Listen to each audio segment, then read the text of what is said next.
Hey guys, it's Thursday the 21st of September and I'm here with your weekly comic reviews. First up for DC we have the latest Aquaman issue. I really decided to pick this week because I'm a massive fan of Stefan Sejic and his art. I have been tempted into Aquaman in the past when my friends was a big Aquaman fan, so I've actually read a bit of the New 52 as well, which was surprisingly good. A lot of references obviously to Aquaman's past. He's in a fish restaurant eating fish. A lot of people are shocked. I think the latest Aquaman series are definitely trying to get away from the whole Aquaman's a joke, Aquaman's not that great a character. Especially the latest story arc in Aquaman's been quite good. The addition of Sejic's art has certainly added to it. I'm a huge fan, like absolute huge fan of his art. If you've ever seen these funny comic strips online, I think the most famous one's probably Green Lantern showing Superman fake kryptonite and Superman freaking out. There's also one of Superman and Batman where Batman calls him Elsa. They're very funny and it seems to have landed him a gig with DC, which is great. He's also known for doing Rat Queens as well. I absolutely love his art and it is what got me into this series of Aquaman now. But yeah, like the story is very compelling and I quite like where it's going. So if you're already reading Aquaman, you'll probably agree with everything I've said. If you've not started reading Aquaman yet, I'd actually say give a jump into it. Maybe get the rebirths. It's not Sejic at the start. I think it starts a few issues before the one I'm at, 28. But my lord, does the story it's just worth it, guys. I would definitely give it a look. Up for Marvel this week, another one-shot here with the Marvels, Miss Marvels.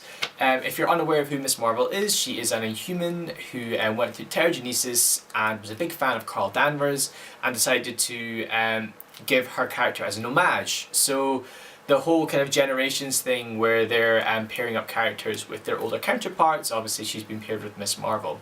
The whole issue centres around Carl as editor and making editorial choices in a time when making women's choices in editing was very hard. The whole comic sort of goes around a lot of issues that are very close to me being a journalist, sort of editorial decisions, news values, and how to go forward with picking what is best but having receptive to your audience. There's some great lines in it about you can write the best article in the world, if people don't want to read it, they're not going to read it. So yeah, if you're interested in sort of feminist issues, journalistic issues, and then being involved in it almost appears to me that the comic plot of this is very much secondary to the other issues going on in this. So yeah, I would say definitely give it a pick up if any of those issues are of interest to you. And finally, this week for Image, I have Snotgirl.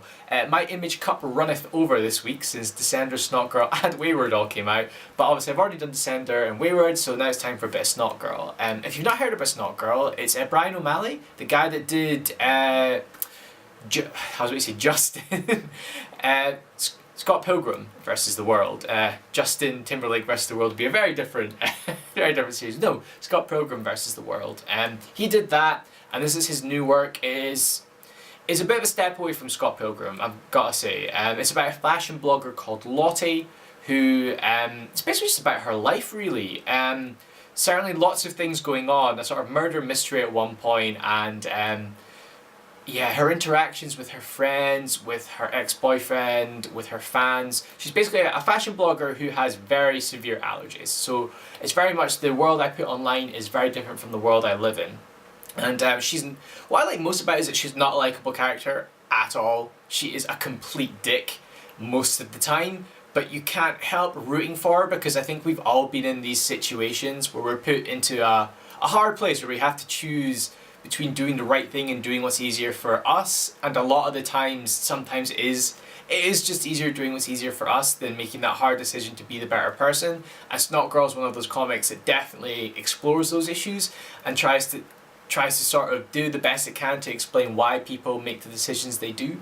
It's certainly, the art is great throughout and the storyline has kept me compelled even though I have absolutely no interest in fashion blogging. So yeah, I would say if any of that stuff again rings a bell with you or you're liking the art, I mean the art's great in it, so yeah, I would definitely give it a shout. But anyway, that's it for this week guys. Keep reading, keep watching, and I'll catch you next time.